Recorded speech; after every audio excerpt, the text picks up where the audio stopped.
Well, guys, there seems to be a whole lot of really bad information getting put out there by other channels who are just kind of regurgitating what each other says, concerning that very horrific accident at the Tackle Warehouse Invitational on Smith Lake.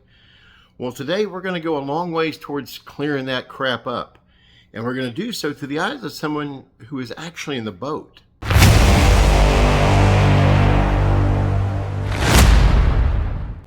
As I'm sure all of you know by now, there were 3 fatalities in that horrific accident. But what most other channels are reporting is that there were only 4 people in the boat. No, there were 5. Yes, we actually have 2 survivors. Today we're going to tell you a little bit about each of the 5 victims, and we're going to update you on the condition of the survivors through the eyes of their friends and family. You're also going to hear, first on this channel, new details surrounding the exact moments that led up to the crash, from a father whose son was in the boat and he talked directly to him. But before we get to the new details surrounding the crash itself and talk about the survivors' accounts, let's first pay our respects to those who were lost by putting some faces to the names and telling you a little bit about each of them. Now, this trip was supposed to be a fun trip for these 4 gentlemen. They're all avid outdoorsmen and anglers, and they all knew each other in various ways through the poultry and farming industry, where 2 of them actually worked together at local Ingram Farms of Cullman, Alabama. And that brings us to John Kelly Clark, age 44, of Cullman, Alabama. He was no stranger to the water. Public records show that he has owned a 21.5-foot tracker boat as well as other personal watercraft. Mr. Clark was a supervisor at Ingram Farms and was the direct boss man of one of the crash survivors that we'll talk about here shortly. He was also a local realtor and is survived by his fiancée, 4 children, and a grandchild. Also lost in the crash, Joey Broom, 58, of Altoona, Alabama. He was a city councilman for the town of Sneed, as well as a board member for both the Food and Grain Association as well as the Poultry Association. He is survived by his wife, children, and grandchildren. And lastly, Jeffrey Little, 62, of Brandon, Mississippi. Brandon served on the Reservoir Fire Protection District Board as a commissioner. He also served on the Poultry Association with Broom and worked in animal nutrition. Now we're going to introduce to you the survivors, update you on their conditions, and tell you about what actually happened from someone who was in the boat. First, let's meet the charter captain himself. Gary Holcomb is a second-generation guide, taking after his father, Bruce, who first started guiding back in 1988 when stripers were very first introduced into the lake. He now owns Smith Lake Striper Guide Service. He fishes out a 22-foot Cape Craft center console boat seen here and has even helped clients boat a lake record at one point. I had the pleasure of speaking with a local missionary who knows the Holcombs, both Gary and his father Bruce, very well. He lives not a quarter mile from the crash site. He was on the scene very quickly to offer first responders food and drink to help them get through the horrible day's ordeal. He has had direct contact with Bruce, Gary's father, and has learned some details firsthand, and I'm going to share them with you now. First, let's set the stage a little bit.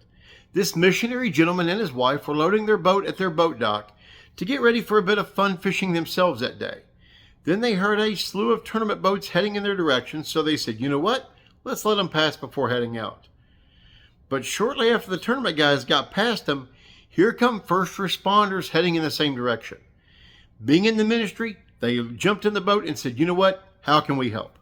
Once on scene, it didn't take long to figure out that he knew someone that was involved, Gary Holcomb, the striper guide. So he gave it an appropriate amount of time and then called Gary's father, Bruce, to find out about his condition and what happened. This is what he had to say. Now, it's important to note that there's been varying reports as to whether there was fog on the water at the time of the crash or just mist.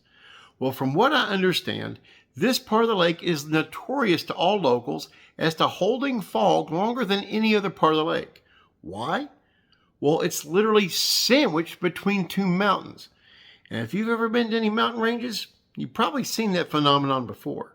Bruce was reportedly told by his son that from a distance he could hear a slew of boats heading in his direction. And we now have an updated location of exactly where the charter boat was located at the time of the crash. As the guide boat was located in the narrow gap between Calver Point and Burrs Island, boats started towards their direction from the southeast. This gap is fairly narrow, and the island acts like a steep bluff with fairly shallow water to one side and much deeper water to the other. And this narrow gap has an even more narrow area to actually run. It's a well-known spot for striper guides, and guides have been setting up on this point as well as other points across the lake for weeks now. Locals know that it's always safer to run to the northern main lake side of the island, where it's a wide open area to navigate. But if, allegedly, first-hand accounts are accurate in this situation, that's not the decision the angler chose to make.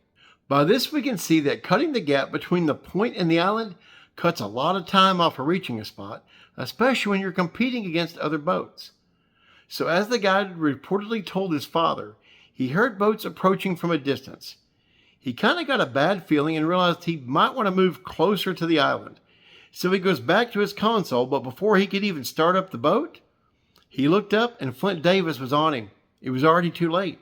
Davis struck the rear portion of the guide boat, ejecting most of the occupants. Gary Holcomb was careflied to UAB Hospital, where he remains there getting his injuries treated. Those injuries include broken ribs on the right side of his body, a broken collarbone, a punctured lung, and even a brain bleed. His family, of course, is praying for a full recovery. What's even crazier is, this isn't the first time he's been struck by another boat. And now let me tell you a little bit about the second survivor. Here we have a Luke Morgan who will turn 31 years of age this month. He works for Ingram Farms, and one of the deceased, Mr. Kelly Clark, was his direct supervisor. He's a father of two, an avid angler and hunter. His father and brother own Morgan Farms, so farming is literally in his blood. I had the pleasure of speaking with Luke's father. He said the working theory is that his son was not ejected from the boat, because when he was careflied to UAB Hospital, his lungs did show clear of any fluid.